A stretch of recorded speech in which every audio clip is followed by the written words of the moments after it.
अरे अंकिता, तुम इस सोसाइटी में रहती हो? ऑब्वियसली इस सोसाइटी से निकल रही तो यहीं रहती होंगी ना। पर तू यहाँ क्या करे, किसी के घर झाड़ू पोछा करके जा रही है क्या? अरे कोई नहीं, मुझे पता है अगर यहाँ कहीं किसी के यहाँ करती हो तो तू मेरे घर भी कर दे। वैसे भी मेड मिल नहीं रही है, बहुत प्रॉब्लम हो रही है, सारा काम मुझे ही करना पड़ रहा है और मैं फिर अपने हस्बैंड के साथ क्वालिटी टाइम भी स्पेंड नहीं कर पा रही हूँ। तो यार समझ ही सकती है ना, इससे अच्छा है कि तू हमारे घर में मेड का काम कर दे। तुझे सैलरी जितनी चाहिए होगी मैं दे दूंगी। 8,000? अच्छा ठीक है, नहीं 10,000। 15 दे देंगे, कर लेगी अच्छे से। और अगर काम अच्छा लगा तो 20 भी दे सकती हो। हाँ, अंकिता तुम ये कैसी बातें कर रही हो? मुझे लगा तुम मेरे दोस्त हो, आज काफी टाइम बाद मिली है तो अच्छे से बात करोगी, और मुझे तो पता ही नहीं था कि तुम भी इसी सोसाइटी में रहती हो। तुम भी क्या, तू भी यहाँ रहती है क्या? हो हेलो, अब ये मजाक मत करियो मेरे साथ, क्योंकि मुझे पता है जिस तरह से तेरा गेटअप है, लुक है, गंवारों वाले बड़े बड़े झुमके पहन लेना, 4-4 चूड़ियां डालना, शादी हो गई तेरी? हाँ, पति भी यहीं कहीं बेलदारी मजदूरी करता होगा ना। एक काम कर, मेरी गाड़ी ना देख कितनी डस्टी हो रही है और हमें साफ करने का टाइम नहीं मिलता, तो इससे अच्छा ना अपने हस्बैंड को बोलते हमारी ना रोज गाड़ी साफ कर दिया करेगा, जब जब यहाँ खड़ी रहेगी। उसे भी अच्छी खासी पगार मैं दे ही दूंगी। देखो दोनों अंकिता, हस्बैंड वाइफ का अच्छा काम चल जाएगा और घर खर्च भी चल जाएगा। मजदूरी मिलती नहीं है और कहीं काम नहीं मिलता। तुम लोगों के यहाँ जैसा होता है ना कि एक सीजन चलता है काम का, तो वो काम नहीं मिलता तो तुम्हारे घर एक टाइम ऐसा आ जाता है कि तुम्हें खाने तक के लिए लाने पड़ जाते हैं, एक एक निवाले के लिए, तो तुम तरस जाते हो। मेरी मानो। हाँ, मैं परमानेंट रखूंगी, मैं निकालूंगी नहीं काम से। बस करो अंकिता, तुम मेरे बारे बोल रही हो चलेगा, लेकिन मेरे पति के बारे मत बोलो। वो बहुत अच्छे हैं और वो कोई बेलदारी नहीं करते हैं। अच्छा, बेलदारी नहीं करता है तो कहीं नालियां साफ करता होगा, राइट? कैसी बातें कर रही हो? देखो सब सुन रहे हैं और तुम इतनी बदतमीजी से मुझसे बात कर रही हो। खैर, मुझे तो तुमसे कोई बात ही नहीं करनी, मैं जा रही हूँ। ओ हेलो, जस्ट अ सेकेंड, सच्चाई सुन के बुरा लगा? और वैसे भी बेलदारी करता है या मजदूरी करता है, गरीब हो ना तुम तो गरीब ही बोले जाओगे, चाहे तुम कूड़ा ही क्यों ना बीनते हो। उनकी भी गिनती गरीबों में ही होती है। मुझे पता है मेरे हस्बैंड ने इस कार के बावजूद भी 2 कार ली जब से मेरी शादी हुई है। और पता है अभी ना हम लोग अपना बंगलू रेडी करवा रहे हैं, बहुत प्रिटी है। और तुम्हें पता है पहले हमने उसे डिजाइन करवाया, उसके बाद बनवा रहे हैं। बहुत अच्छा खासा पैसा लगा है, कम से कम 50-60 लाख रुपए तो लग ही गए होंगे। अभी पूरा रेडी भी नहीं हुआ है, नक्शा वगैरह बनवाने में और फिर डिजाइन करवाने में और सारा सामान रखवाने में। वहाँ पे अभी बनने में कम से कम करोड़ तो लग ही जाएंगे। और हर महीने हर हफ्ते मेरे पति कुछ ना कुछ मेरे लिए गिफ्ट लेके आता है, जस्ट लाइक डायमंड के इयररिंग और बहुत कुछ लेके आते हैं। मैं तुझे क्या ही बताऊं। और तेरे हस्बैंड बेचारी तू तो तरस जाती होगी ना एक एक चीजों के लिए, अपने शौक पूरे करने के लिए, है ना? खैर कोई नहीं, समझ सकती हूँ, मजबूरी है ना तेरी। कब शादी हो गई है तो अब तुम लोगों का मिडिल क्लास का क्या थिंकिंग होती है? जैसा भी है मेरा पति है ना, तो इट्स ओके, चलेगा। I am right? यही सब थिंक बना के ना तुम लोग गरीब के गरीब ही रह जाते हो। और दूसरी बात, गरीब से अमीरी तक उठने का तो तुम लोगों का कोई टारगेट नहीं होता है। शादी की, बच्चे पैदा किए, उनको पढ़ाया, उनकी शादी की, उनके बच्चे पैदा करा के खेल के अपनी जिंदगी खत्म कर दिए। वहीं तक तुम्हारी जिंदगी शुरू होती है, वहीं से तुम्हारी जिंदगी खत्म होती है। ऐसा कुछ भी नहीं है अंकिता, जैसा तुम समझ रही हो। मेरे हस्बैंड बहुत अच्छे हैं और मुझे बहुत खुश रखते हैं। हाँ, माना कि हम थोड़े से गरीब जरूर हैं, लेकिन हमारा गुजारा हो जाता है। और रही बात तुम्हारे बंगलों की, तो बहुत अच्छा ही होगा। आऊंगी कभी मैं तुम्हारे घर, ठीक है? ओ हेलो, वहाँ पे मेड की जॉब करने आना होगा ना तो आ जाइयो, या चौकीदार की जॉब करने। वैसे आने की जरूरत नहीं है। तो मैं तुम्हारी दोस्त हूँ। किसने कहा तू मेरी दोस्त है? और क्या अंकिता अंकिता लगा रखा है? मैम बोल मैम, तेरी औकात से ना बाहर हूँ मैं, समझ में आई? अपनी औकात में रह के दोस्ती यारी ना स्टैंडर्ड और लेवल देख के होता है। कहाँ तू मेरी जूती के बराबर आती है और कहाँ मैं तेरे सर पे। तो दोनों में बहुत डिफरेंस है। तू जमीन है तो मैं आसमान। जमीन कभी आसमान की बराबरी नहीं कर सकता। आसमान हमेशा ऊंचाई पे रहता है और हमेशा रहेगा, और धरती लोगों के पैरों के नीचे। समझ में आई बात? अंकिता, तुम भी ना कभी नहीं सुधरोगी। और क्या धरती आसमान लगा रखा है? तुम्हें पता है, जब तक धरती नहीं होगी ना तब तक आसमान भी नहीं होगा, समझी? अच्छा, तो तुमसे ज्ञान मांगा मैंने, अपना ज्ञान ना अपने पास रखो। और हर गरीब को ना अपनी बातें कवर करने के लिए, अपनी सेल्फ रिस्पेक्ट बचाने के लिए कुछ ना कुछ सहारे की तो जरूरत होती है। और हम जैसे लोगों को चाहे कुछ भी सिचुएशन आ जाए, कभी सहारे की जरूरत नहीं पड़ती है। हमेशा गरीबों को अमीरों के सहारे की जरूरत पड़ती है, चाहे वो उनके यहाँ नौकरी करे, चाहे वो उनके तलवे चाटे या कुछ भी करे। हमेशा अमीरों की गुलामी करते आए गरीब लोग। तो तुम तो ना ही मुझे ज्ञान दो और आइडियाज दो तो बेटर है। जमीन और आसमान की बढ़िया ज्ञान देने वाली। मुझे अच्छी तरीके से पता है कहाँ क्या बोलना है, कहाँ क्या नहीं बोलना, और किसको कैसे किसकी औकात दिखानी है। अरे तुम्हें पता है मेरे घर में जितने भी बंदे हैं ना, सबके पास iPhone 15 Pro Max 1 TB है। समझ आई बात? अंकिता, इतना भी घमंड किस बात? बस जो चीज़ है उस चीज़ का तो घमंड मुझे होगा ना ऑब्वियसली। और तुझे दूसरी चीज़ मैं ये बता दूँ कि तुझे ना कोई चीज़ बताने की जरूरत नहीं। मेरे पास पैसा है तो पैसा दिखाऊंगी ना कि कहाँ कहाँ मेरा पैसा इन्वेस्ट हो रहा है और कहाँ कहाँ से मेरे पास पैसे आ रहे हैं। आई बात समझ में? दूसरी चीज़, अपने ना काम से काम रख। तेरे पास नहीं है और ये क्या एंड्रॉइड डब्बा लेके घूम रही है। अब फोन में भी तो हमारी बराबरी नहीं कर पा रही है, तो सोच हमारी बराबरी कहाँ से कर पाएगी। और सॉरी से तुम 100-100 रुपए के कपड़े पहनने वाली, ये साड़ी तेरी होगी 150-200 तक की। तुझे पता है ये ड्रेस सब कितने का है? पूरा 20,000। और तू अब चाहती है मैं तेरे से दोस्ती निभाऊं? तू एक चीज बता दे जो तू मेरे बराबरी की करी हो, ये कुछ भी तेरा मेरे आधे भी हो। हाँ अंकिता, मुझे करनी भी नहीं है तुम्हारी बराबरी। मैं गरीब हूँ लेकिन मैं बहुत खुश हूँ। तुम्हें पता है जितने अमीर होते हैं उतने ही उनके झंझट होते हैं। अब तुम हो तो तुम्हें पता ही होगा तुम्हारी लाइफ में कितनी टेंशन होंगी। खैर मेरी लाइफ तो टेंशन फ्री है, टेंशन फ्री। मैं तो बहुत खुश रहती हूँ अपने पति के साथ। वो तो बहुत ही ज़्यादा प्यार करते हैं मुझसे। और तुमने अपने पति के बारे में कुछ नहीं बताया, कुछ इनके बारे में भी बताओ। सारा कुछ तो तुम अपने बारे में ही बताती जा रही हो। खैर तुम्हारे बारे में तो मुझे पहले से ही पता है, अब मुझे इनके बारे में जानना है।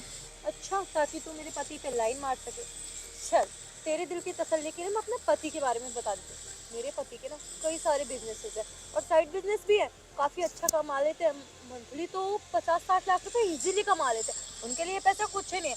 और हर महीने जब जो डायमंड गोल्ड ये सब गिफ्ट करते हैं तो अंदाज़ा लगा ही सकती है। मैं अपने पति के पैसों पर इतना ऐश करती हूँ कि मुझे तो कभी कमाने की जरूरत नहीं तेरी तरह मजदूरी। जस्ट अ सेकेंड, जो पता है अभी रिसेंट हुआ 2 दिन पहले मेरे हस्बैंड ने मुझे डायमंड रिंग गिफ्ट किया। तुझे बहुत मन होगा ना देखने का, कभी सपने में भी देखी नहीं होगी। तुम गरीब लोग सिर्फ नाम ही सुन सकते हो ना। चल आज तेरा सपना वो मैं पूरा कर देती हूँ। देख मेरी रिंग कहाँ है? रिंग शायद घर पे छूट गई है। तुम्हारा दिमाग खराब है? तुम्हें पता है कितनी महंगी रिंग है वो? और हाँ, तुम्हारी औकात से बाहर है वो रिंग। एक तो मैंने तुम्हें रिंग दी और उसकी तुम्हें कदर नहीं थी, और तुम उसका फ्लैक्स और कर रही हो। और हाँ, तुम्हारे बस की खरीदने की नहीं है तो तुम उसको दिखावा की मत करा करो। और हाँ, अभी तो मैं घर देखने जा रहा हूँ, अगर वो रिंग नहीं मिली ना तुम्हारी ऐसी तैसी कर दूंगा। अंकिता, ये तेरा पति था? तू तो बड़ा फेंक रही थी अभी। तुझसे प्यार करता है ना? कितना ज्यादा प्यार करता है ना तुझसे। तुझसे हजम नहीं हुआ ना इसका प्यार? नहीं ऐसा कुछ नहीं है नेहा। बस कर, मुझे अच्छे से पता है कैसा है कैसा नहीं। तू मेरे बचपन की दोस्त है, तुझे ना मैं बहुत अच्छे से जानती हूँ। और अभी तेरे चेहरे पे साफ साफ दिख रहा है कि तू कितनी दुखी रहती है अंदर से। हाँ तो सही कह रही है। मेरे पति के पास पैसा है पर मेरे लिए टाइम नहीं। मुझे महंगे महंगे गिफ्ट दे के चंद टाइम की खुशियाँ तो दे देते हैं, लेकिन वही खुशी कुछ ही पल में मट्टी में भी मिला देते हैं। कभी ना मुझसे प्यार से बात करना और ना ही कभी मेरी तरफ प्यार से देखना। उनको है काम पैसा, उनको तो फैमिली की भी कदर नहीं है कि फैमिली क्या होती है, फैमिली की इम्पोर्टेंस क्या होती है। उनके लिए जो कुछ है पैसा पैसा पैसा। और हाँ ये बात सच है कि मैं अंदर से बहुत ज़्यादा दुखी रहती हूँ, बट बाहर दिखा नहीं सकती ना, क्योंकि तुझे तो पता ही है। वरना लोग ये कहेंगे कि इसके पति के पास इतना पैसा, इतना कमाने वाला इंसान है, फिर भी दुखी रहती है। मैं अपने पति की तो इंसल्ट नहीं करा सकती ना। हाँ सही कह रही है, पर तू चाहे जैसी भी हो, पर तू अपना पत्नी धर्म बहुत अच्छे से निभा रही है। और जो इंसान अपनी फैमिली की कदर नहीं करता वो तेरी कदर कैसे करेगा? देख, मुझे नहीं पता तूने उससे क्यों शादी की, क्यों नहीं। और जहाँ तक मुझे लगता है तूने उससे पैसों के लिए शादी की। अंकिता, सब कुछ पैसा ही नहीं होता। नहीं नेहा, मैंने इससे पैसों के लिए शादी नहीं की। तुझे तो पता है ना, शिबू और मैं एक दूसरे से कितना प्यार करते थे, एक दूसरे की जान हुआ करते थे। लेकिन फैमिली के दबाव में मैं उससे शादी नहीं कर पाई। पता नहीं कैसे, मेरे पापा के फ्रेंड का बेटा था ये, उन्होंने शादी का ऑफ़र किया और पापा ने एक्सेप्ट कर लिया। सब कुछ तय हो गया मुझसे बिना पूछे बिना सोचे समझे। और एट द एंड जब मुझे पता चला तो ना मैं यहाँ की रही थी ना वहाँ की, और फैमिली दबाव में मैंने शादी कर ली। फिर मैंने सोचा कि अब जब शादी हो ही गई है तो जो है सो यही है, तो अब जैसे भी ज़िंदगी कटेगी इसी के साथ कटेगी ना। दैट्स वाई मैंने सब कुछ खुशी खुशी एक्सेप्ट कर लिया। मुझे लगा था कि वक्त के साथ बदल जाएगा, लेकिन हमारी शादी को 1 साल हो गए। वक्त के साथ बदलना तो दूर, बहुत ज़्यादा बदलाव आ गया इनमें। कहाँ नई नई शादी हुई थी तब वो मुझे इतना इंपॉर्टेंस देते थे, और धीरे धीरे तो ऐसा लग रहा है जैसे उनका इंटरेस्ट ही मुझ में ख़त्म होता जा रहा है। गलती तो तुम्हारी भी है इसमें। जब तुम्हारी ऐसे लड़के से शादी हो गई तो तुम्हें स्टार्टिंग से ही उसे सुधारना चाहिए था, और वो सुधर भी जाता अगर तुम कोशिश करती तो। और एक गलती तुम्हारी भाभी है, जब तुम्हारी शादी फिक्स हुई थी तो तुम्हें अपने पेरेंट्स को बोलना चाहिए था। कोई भी पेरेंट्स नहीं चाहते कि उनकी बेटी दुखी रहे। वो तो यही चाहेंगे कि वो जिस भी लड़के के हाथ में अपनी बेटी का हाथ दे रहे हैं बस वो उसे खुश रखे, 2 वक्त का खाना दे, और इज्जत और प्यार से रखे। शायद तुम्हारे मन में उस टाइम ये लालच आ गया होगा कि आयुष बहुत अमीर है, बहुत पैसा है उसके पास, तुम ऐश करोगी। और प्यार व्यार का क्या है, शादी के बाद प्यार तो हो ही जाते हैं, लेकिन ऐसा बिल्कुल भी नहीं है। और जहाँ तक मुझे पता है शिवू मिडिल क्लास फैमिली से बिलोंग करता था, है ना, एक रीज़न ये भी हो सकता है। खैर तुम्हारी अब मैं क्या ही कहूँ, तुम्हें पता है जिस लड़के से मेरी शादी हुई है वो मुझे बहुत खुश रखते हैं। माना कि उनके पास इतना पैसा नहीं है, वो इतने अमीर नहीं है, सारा दिन वो बाहर काम करते हैं, फिर झाड़ी शाम को लेके आते हैं, फिर हमारे घर में राशन पानी आता है, फिर कहीं जाके हम 2 वक्त का खाना खा पाते हैं। और तो और तुम्हारी ये छोटी सी रिंग। ये कौन है? सिनू, मिलो इनसे, ये ना मेरी कॉलेज फ्रेंड है अंकिता। हेलो, कैसे हो आप? I am good. तुम यहाँ पे क्या कर रही हो? तुम्हें पता है ना आज हमारे घर पे मेहमान आने वाले हैं, हम यहाँ पे टाइम वेस्ट क्यों कर रहे हैं अपना?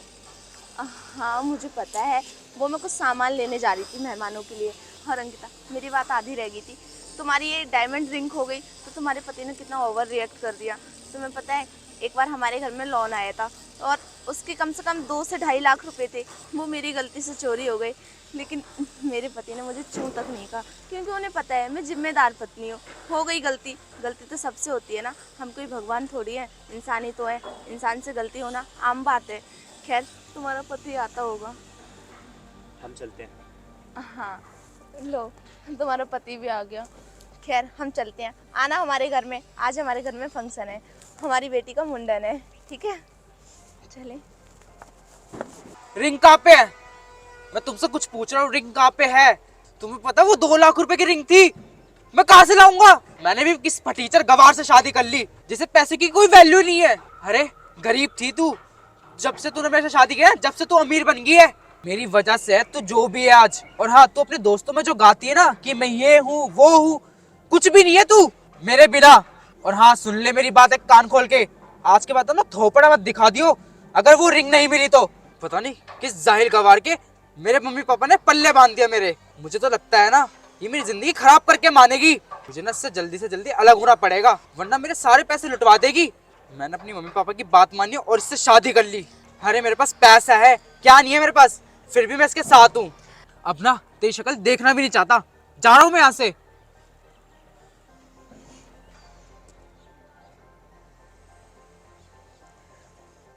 सही तो कहा नेहा ने कि शायद उस टाइम कहीं ना कहीं मेरे मन में लालच आ गया हो, और जो मुझसे इतना ज़्यादा प्यार करता है मैंने उसके बारे में नहीं सोचा, उसको छोड़ दिया। कम से कम उसके पास पैसा नहीं था, मुझे खुश तो रखता, इज्जत तो देता, मेरी वैल्यू तो थी उसे। इसको इसको सिर्फ पैसों की कदर है, इसको सिर्फ पैसों से मतलब है। उसकी वाइफ पे क्या बीतती है, इसके रवैये से उसको बिल्कुल भी फ़र्क नहीं पड़ता। ऐसी रेपुटेशन, ऐसी सेल्फ रिस्पेक्ट, ऐसी इमेज का क्या फ़ायदा जो 4 लोगों के बीच में उतार दे। मुझे लगा था कि कोई नहीं, मेरे से गलती हुई है तो मेरे दोस्त के सामने कुछ नहीं बोलेंगे, लेकिन नहीं, इन्हें तो हर जगह मुझे नीचा दिखाना होता है।